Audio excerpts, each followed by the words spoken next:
Line Kashmir honey. அழகும் வாசனையும் கமழும் காஷ்மீர் லயன் காஷ்மீர் ஹனி. அசல் தேன் அசந்தேன்.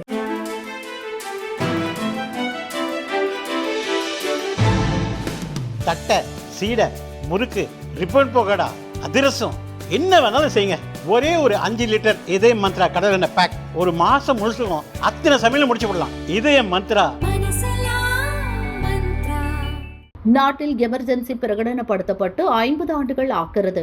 எமர்ஜென்சி காலத்தில் 25 வயது இளைஞராகவும் RSS இயக்கவாதியாகவும் இருந்த பிரதமர் மோடியின் அனுபவங்கள் மற்றும் அவர் பட்ட இன்னல்களை விளக்கும் the emergency diaries years that forged a leader என்ற புத்தக வெளியீட்டு விழா டெல்லியில் நடைபெற்றது.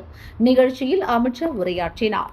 எமர்ஜென்சியின் கொடூரமான நாட்களில் ஜனநாயகத்தின் குரல் நசுக்கப்பட்டது. அரசியல் சாசனம் படுகொலை செய்யப்பட்டது. ஜனநாயகத்தை காக்க பலர் போராடினர். JP நாராயண் தலைமையில் நடந்த போராட்டத்தின் போது RSS இயக்கவாதியாக இருந்த நரேந்திர மோடி பல இன்னல்களை சகித்து ஜனநாயகத்தின் இருண்ட நாட்கள் பற்றிய விவரங்களை மக்களுக்கு எடுத்துரைக்கும் முயற்சியில் ஈடுபட்டார். கைதானவர்களின் குடும்பத்தாரை சந்தித்து பேசினார்.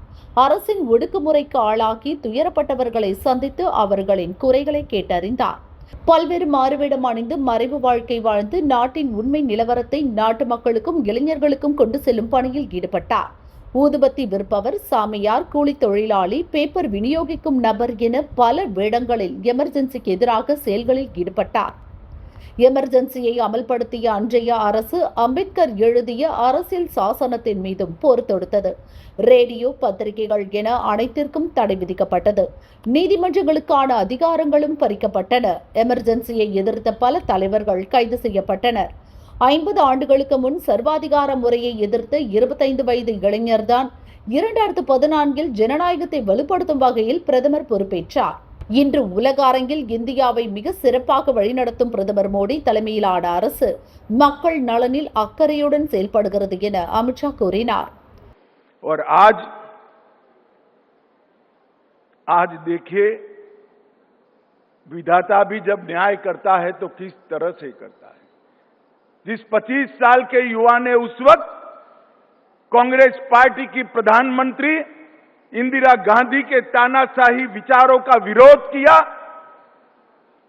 घर घर जाकर, गांव गांव जाकर, शहर में घूमकर विरोध किया, आज वही व्यक्ति जिस काम के लिए इमरजेंसी डाली गई थी, परिवारवाद को प्रस्तावित करने के लिए, वो परिवारवाद को आज वही व्यक्ति ने 2014 में पूरे देश से उखाड़ कर फेंक दिया.